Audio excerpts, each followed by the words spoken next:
சட்டப்பேரவை கூட்டத்தொடரிலிருந்து ஆளுநர் RN ரவி வெளிநடப்பு செய்திருக்கிறார். அது குறித்து அவர் விளக்கம் அளித்திருக்கிறார். அதில் 12 லட்சம் கோடி முதலீட்டை ஈர்த்ததாக தமிழக அரசு கூறுவது வெற்று காகிதமாகவே உள்ளது என்றும் அவர் குறிப்பிட்டிருக்கிறார். அது குறித்து அண்மை செய்தியாக தற்போது நாம் பார்த்து வருகிறோம்.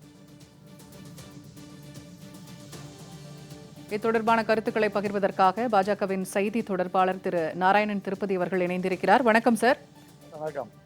ஆளுநர் சட்டப்பேரவை கூட்டத்தொடரிலிருந்து வெளிநடப்பு செய்திருக்கிறார். தொடர்ச்சியாக இதற்கு முன்னர் நடந்த கூட்டத்தொடரிலும் இதே நிலைதான் நீடித்தது. இது எப்படி பாக்குறீங்க?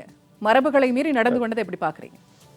குறிப்பாக தேசிய கீதம் இசைக்கப்பட வேண்டும் என்கின்ற அவருடைய அந்த வலியுறுத்தல் தொடர்ந்து அதை நம்முடைய அரசாங்கம், மத்திய அரசு நம்ம சட்டப்படி என்ன சொல்கிறதோ அதன்படி நடக்க வேண்டும் என்று சொல்வதில் என்ன தவறு இருக்கிறது என்றுதான் புரியவில்லை. அதே போல ஒரு மாநில அரசுமே தேசிய கீதம் பாட வேண்டும், தேசிய கீதம் இசைக்கக்கூடாது என்று சொல்வது எந்த விதத்திலும் சரியானதல்ல என்றே நான் கருதுகிறேன்.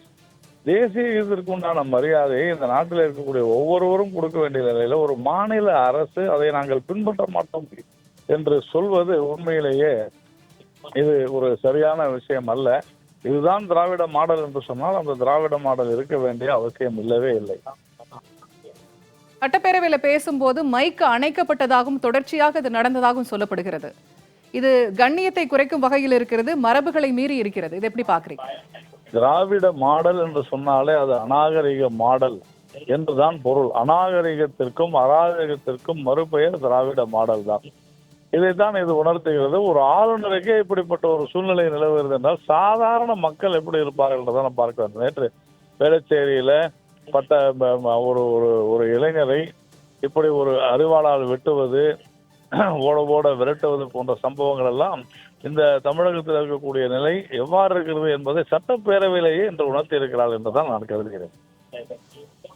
இப்ப நிறைய விஷயங்கள் அவங்க கொடுத்த அந்த உரையில ஒப்பந்தங்கள் எல்லாமே காகித அளவுல தான் இருக்கு, செயல்பாட்டில் இல்லை அப்படின்னு விளக்கம் கொடுத்திருக்காரு. நிறைய விஷயங்கள் ஏன் வெளிநடப்பு செய்தேன் அப்படிங்கறக்காக ஆளுநர் நிறைய விஷயங்களை குறிப்பிட்டிருக்கிறார்.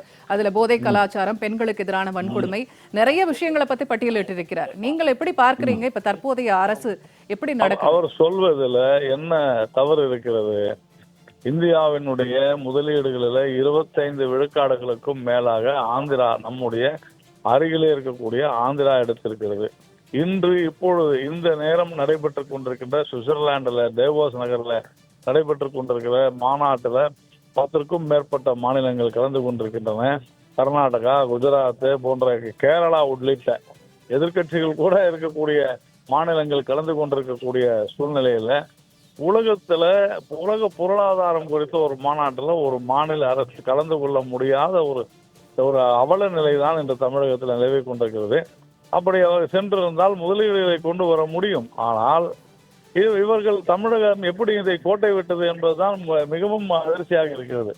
இப்படிப்பட்ட சூழ்நிலையில சட்ட ஒழுங்கு சீர்கேடு, பெண்களுக்கு எதிரான குற்றம், குறிப்பாக பெண் குழந்தைகளுக்கு எதிரான பாலியல் குற்றங்கள் அதிகரித்து வருகின்றன என்பது உண்மைதானே. தொடர்ந்து நாம் தினந்தோறும் அதை பார்த்து கொண்டுதானே இருக்கிறோம். ஆளுநர் சொல்வதில் தவறு என்ன இருக்கிறது? ஒரு மாநிலத்தினுடைய தலைவராக, கான்ஸ்டிடியூஷனல் ஹெட்டாக அவர் சொல்வது சரிதானே. நிச்சயமாக இணைப்பில் உங்களுடைய கருத்துக்களை பகிர்ந்து கொண்டமைக்கு மிக்க நன்றி சார்.